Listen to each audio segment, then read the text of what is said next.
afternoon, good evening, good morning, AP Euro students. Listen to the music. Music is a reflection of art. Art is a reflection of what is going on in society today. So we need to consider this so we don't get confused about art. You know, you learn about all these political names, you learn about all these wars. All those affect how people think, how they behave. And in this case, it's the same thing. So again, we need to recap what were the most important issues of the day and age that we're covering here. In this case, the 16th through really the beginning of the 19th century. And if we do that, I think you'll have a better understanding of what the textbook is saying in regards to art. So, again, I want to clear up some things. There seems to be some confusion in class about art. I don't want you guys to be intimidated by art. In reality, I want you to kind of embrace it because it is kind of neat when you think about that it is a reflection of what's going on at the time and in society. So I really want to clear this up before we go down the wrong path and all of you that are confused end up in some kind of van down by the river. So, let's use the buzz terms, people. I like to rattle them off in class. We need to be able to synthesize. We need to contextualize. We need to recognize periodization here. All right? So let's have a starting point. Let's go back before Rococo. Let's go back before Neoclassical. Let's go back before chapter 17, 18, 16. Let's go back to chapter 15 with the Baroque. All right? And, the Baroque needs to be associated with two important eras, events that are going on at this particular time in the 17th century. And that would certainly be the Age of Absolutism, Louis XIV and the boys, and, of course, the Catholic Counter-Reformation. So, again, we need to know, first, how did Baroque art reflect the Age of Absolutism? And we got to look at the characteristics, no doubt about it. They reflect what's going on at that time. And the whole goal of Baroque art is to overwhelm the viewer, emphasize grandeur, emotion, movement, spaciousness, and unity surrounding certain theme. You're like, what is he talking about? Guys, all you need to do is look at the pictures on this slide. It's Versailles. Versailles is Baroque. You know what I'm saying. It is Baroque art. It's not broke in. All over the place, huge frescoes, unified around the emotional impact of a single theme. And what is the single theme? It is, ladies and gentlemen, the Sun King. It's all about Louis XIV and the Bourbons. All right? The reason, the purpose of this is to overwhelm the people that are that go to Versailles at that particular time. And it is. I've never been there, but I still hear. I see pictures. It is overwhelming, and it's to drum up support and fascinate people with the theory of absolutism and how powerful someone like Louis XIV must be to have something so sweet. From the nobility factor, how cool is it for me to be a noble, to be invited to Versailles, where Louis invited me as his personal guest, where I get to live a superficial, materialistic, empty life without any type of political power. Yay me. But, that is what Versailles was all about, and that's what Baroque was about, grandeur. It's about intense, like I said, emotion, and it really is glorifying, in this case, Louis XIV, and it's going to be borrowed into Austria. It's going to be borrowed into other places as well, as different rulers are trying to mimic what Louis achieved in Versailles. Okay? Now, as stated earlier, we got to also give a shout out to the Catholic Counter-Reformation, because if you think about it, religious turmoil in the 17th century. We're talking about 30 Years' War. Talk about after the War of the League of Augsburg, after Luther. Obviously, we know that religion is making things an awful big mess. So with the Baroque art in the Catholic nations, it really did. It began to be associated with the Counter-Reformation countries. And its goal was to teach in a concrete and emotional way and demonstrate the glory, just like it was the glory of Louis XIV. Here it's the glory and power of the almighty Catholic Church. This is kind of the church's last stand as the only show in town. And they want to drum up support You guys know that a lot of people were, if you were Catholic, the Jesuits are big, and so in this case, people do feel like their backs to the wall, and they feel like they do need to do something to kind of get things back to the way they used to be. So Baroque is associated with the Catholic Counter-Reformation. All right, who encourages it? Of course, it's the papacy and the Jesuits, and it's really prominent if you think about it, because a lot of times absolutism is tied to the church, and in many cases the Catholic Church, like the Gallican Church in Louis XIV's France. So it's typical and prominent in France, Flanders, which again we've talked about the situation in Flanders, Austria with the Habsburgs, trying to retain their power in the fading Holy Roman Empire. It's also prominent in Germany and Poland, which are predominantly Catholic areas. Later on, it'll spread to countries such as the Netherlands and northern Germany and England, which those places tend to be, as I said, Protestant. So it's when you talk about art, when you talk about music. I mean, let's talk about pop music for a second. The king of pop. You can't talk about pop music without talking about Elvis, without talking about the Beatles, and that's way before my time. So Michael Jackson, the king of pop. So who are the giants of Baroque art? And first we need to talk about Bernini, who really typifies Baroque architecture and sculpture. He did work for St. Peter's, after Michelangelo, the colonnade for the piazza in front of St. Peter's. He designed it. He has a lot of sculptures, pieces of sculpture in places like Versailles. I mean, everybody, including the church, including Louis XIV, wanted a piece of this guy and wanted a piece of this guy's art. So, one of the ones that you saw in your book was another one of the more prominent examples of Bernini. It was his altarpiece sculpture. It was the Ecstasy of St. Teresa. And there's powerful emotion here, as if you read up on this, an angel is really like stabbing her in the heart. It's about her mystical experience, and again, it's a fascinating piece of work. But the detail, the power, the emotion of what's transpiring here is what really Bernini is all about, and why this is Baroque. Now, the picture here that you saw earlier, we kind of took a trace of Donatello's more boyish David, which he sculpted for the Medici. We learned a little bit about Michelangelo's David, and contrapposto and the stance there, and it's really a great example of humanism. Well, this is an example of Bernini's version of David, and again, power, emotion. This version of David by Bernini shows movement, it's like right after he hurls the stone that is going to fall, Goliath the giant, and you can kind of see the seriousness, the intenseness on his face, and really, if you think about it, the power of the moment. So this is why Bernini is a great example to look at in terms of art. And again, as I said, Versailles was built during the reign of Louis XIV, the quintessential Baroque structure. Well, Habsburg Emperor Leopold I built Schönbrunn in response to kind of say, hey, Louis, we're pretty sweet over here, us Habsburgs. It's not all about you Bourbons. And then also, Peter the Great in Russia built Peterhof, largely on the influence of Versailles and what he saw on his great trip west. And his daughter Catherine built the other thing seen here, if you look in the lower right, the Winter Palace in St. Petersburg, which was one of the most glorious examples of Baroque architecture in Russia. So again, celebrating the power and influence of the monarch symbolizes the importance of absolutism of the day, and that's one of the reasons why Baroque is associated with absolutism, and as I said, of course, the Counter-Reformation. So I hope that one helped a little bit. So if it ain't Baroque, don't fix it unless everything changes. And you know what? Baroque did change. If you think about the 17th century, it was Baroquan. And so it led to some new artistic styles of the day. And this is where I'm going to just review with you Rococo art and Neoclassical, because the times were changing, and these two versions of art are a reflection of that.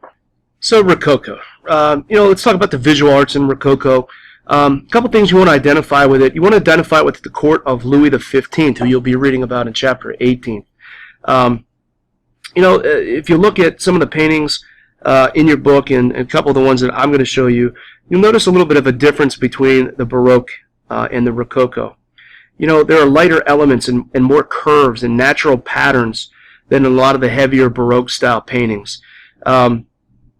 It's highly ornate. It's highly decorative. That's actually a similarity between Rococo and Baroque. But there's more intimate settings. It's less about grandeur in the Baroque, all right? And a lot of these works will resemble or focus on the playful scenes of the aristocracy and the wealthy, including the new and wealthy bourgeoisie. One of those people that we need to kind of associate with the Rococo art is Antoine Watteau. And he's one of the really considered the first great Rococo painter of the era. And this one is actually a picture in your book, but this is the Pilgrimage to Cythera. And, it portrays aristocratic life here in a world of elegance. And, in this painting, he depicts a group of aristocratic lovers, which is kind of risque, huh? About to depart from Cythera, which I'm probably botching the pronunciation of the island, but anyway, it's there that they paid homage to Venus, the goddess of love. And, they're really luxurious dressed. It kind of shows you what was appropriate for the aristocracy back then. And they move from the woodlands to a golden barge that's waiting them. It's kind of interesting if you go in your book and you look here, there's little cupids flying around to kind of notice that this is about love and good feelings. In the next example, after Watteau, we talk about Jean Fragonard and the Swing in 1767. And if you look at this painting, again, you can kind of see the lighter elements. There's a lot of curves, natural patterns. The intimate setting here is, it's about again, the aristocracy, potentially two lovers here, swinging, flirting going on. Actually, that guy's kind of copping a view, which is kind of creepy. But, this is what I mean by it's not about Baroque. The other thing that, we want to make sure that we understand in terms of Rococo is that it's more secular. There's nothing religious about this. Her shoes flying out. She's got her feet up in the air, her dress is up in the air, she's kicking. So again, just a playful scene at that. So again, to recap, you see these paintings, they're still very highly decorative, there's no doubt about it, but they're rejecting the strict geometrical patterns of the Baroque. It's more secular, as I said. There's more intimate settings. And, they're more secular in the sense of religion was not the main theme. And people really at this particular era also began to challenge the legitimacy of absolute governments and monarchs. And, I think that's one of the things that why the attention was less about the absolute kings, less about the absolute monarchs and the church. And they focused on, as I said, the aristocracy and the bourgeoisie, who were starting to contemplate their irrelevance in society at the expense of those absolute authorities. Now, the neoclassical, some of you guys were wondering about this, and with the neoclassicism, it really continues from the 17th century and into the 18th century. Terrible typing skills here. And actually, it's going to go into the 19th century. I'll explain that here shortly. So, from a time frame standpoint, we kind of need to know that. And, it really is. It's a couple things influence this, but the dignity and the simplicity, I guess I should say, of the classical style of ancient Greece and ancient Rome are back, okay, in terms of the characteristics. Let's think about this for a second. Let me just write that in. Focus is back on Greece and Rome. Why? Why did they want to return to the artistic style of ancient Rome and the Greek ideals and the Renaissance, where there's simplicity, balance, and symmetry? Well, let's think about this. After the 30 Years' War and the beginning of the scientific revolution, many people wanted to turn the attention to more secular themes. we know that even during the Renaissance, people loved celebrating the Greeks and the Romans and their contributions to Western civilization. The Baroque focused on the power of the church and absolute monarchs. Many re-celebrated the dignity and the simplicity of the ancient Greeks and the ancient Romans. There's just like anything, like art, sometimes it gets too crazy. And so there's a backlash and there's a change. People are like, you know what, that's a little crazy. Let's go back to the way it used to be. So you see a little bit of this with neoclassical. And coincidentally, a lot of you are probably thinking, wouldn't this go against what we learned? Wouldn't they be against Greece and Rome, since many of the scientists were finding out that Aristotle and Ptolemy were wrong in so many theories? It's actually the contrary. First of all, we know that those older figures of science were still revered and loved. Even though some of their ideas were being proven wrong, we know that even Copernicus was really afraid to kind of diss Aristotle. So you get that out of your head, really. And I think really what you want to think of is, let's think politically. We're talking about people questioning absolutism here and leading into the Enlightenment. So, Greece was democratic, and many of the Enlightened philosophers were actually fascinated by this, and were starting to read a lot of the original text to come up with their own ideas, which were shaping Enlightenment views on how to make absolute Europe run better and more efficiently. So again, art is a reflection of society, so I think you need to kind of keep that in mind when you look at neoclassical architecture and neoclassical art.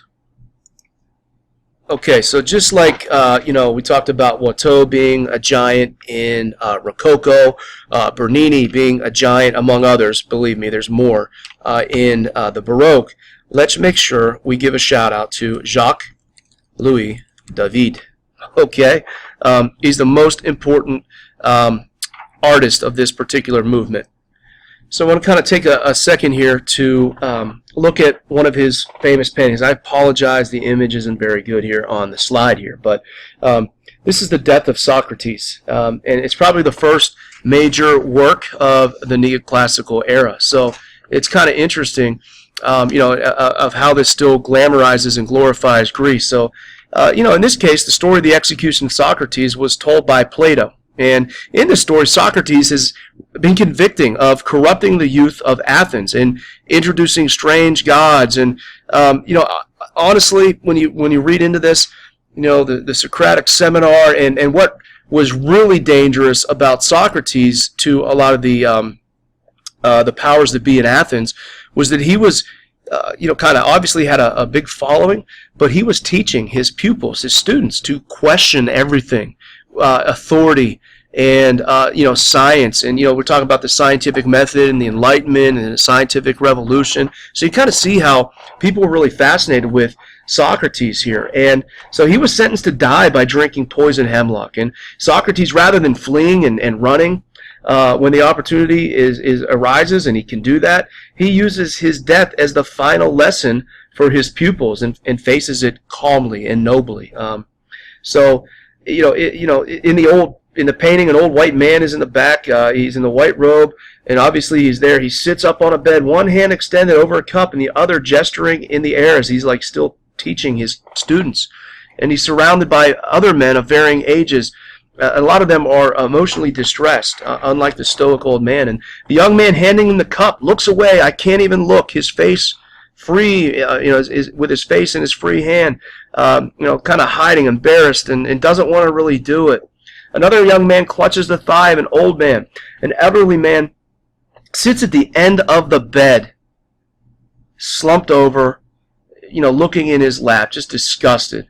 And to the left of the painting, the wall becomes an arch with more men in the background. So, when you look at this, as I said, he's killed by politicians who thought he was corrupting the youth of Athens by urging him to challenge authority. And once you understand that, I think you can kind of get a feel for what the neoclassical art was all about and how it really is a reflection of 18th century society with all that's changing and being questioned with the Enlightenment. He also later on will produce numerous works glorifying the French Revolution, and after 1800 he develops kind of an empire, what they call an empire style that glorified Napoleon's regime. He became Napoleon's official court painter after the coronation of 1804. And let's face it, you got to follow where the money is. That's never changed. And I guess I want to give a shout out to neoclassical architecture. And a lot of the public buildings that were built during this time period are reflective of the neoclassical style. A lot of public buildings, you know, the arches, the columns, in terms of the pillars, you know, kind of glamorizing ancient Greece. And, you know, here's the deal. What are these pictures of? This is the United States of America. Our capital was founded during the early part of the 19th century, and it's still a spillover from what the experiment was, the great experiment of our Constitutional Convention, which are, you know, really the ideals. It's a culmination of the ideals of the Enlightenment. And, you know, you better believe that ancient Greece and Rome as republics and democracies were a big part of why our nation's capital is designed the way it is. Thomas Jefferson, if you guys are looking at colleges, he lived at Monticello. It's neoclassical. I mean, he's a child of the Enlightenment. And in fact, if you look at the University of Virginia, boys and girls, who designed that? Thomas Jefferson. Pillars all over the place. So hopefully, you know, that makes some sense over neoclassical and Rococo and how they're a reflection of the changing time. So, you know, the neoclassical ideas and the visual arts influence music as well. Music's also a reflection of the time of balance, symmetry, and restraint. So we want to associate Mozart, Haydn, and Beethoven with becoming the masters of this new style. And they moved away from the dense Baroque textures of Johann Sebastian Bach and Handel the Messiah. You know, you think about, I apologize, I can't get my music to work right now. I don't know what's going on with my sound, but you know, if you go in and at the best of Bach and some of the powerful melodies and really emotional, or think of like the Hallelujah chorus and the Messiah. So, you know, those are powerful. You can associate those with the Baroque. And when you listen to Mozart, when you listen to Beethoven, some of this classical music, it's more chilled. And I don't know how else to say it. It's simple, tuneful melodies, clear forms. And this is where the symphony develops as an important genre. So I hope that helped. Shout out to Dana. Thanks for asking that question, because I know a lot of people were feeling the same way, not really prepared. And so this helps me help you guys, if you listened. So I'd usually I'd leave you with some closing music. But as I said, I'm having technical difficulties. All right, take care and dominate the Euro exam.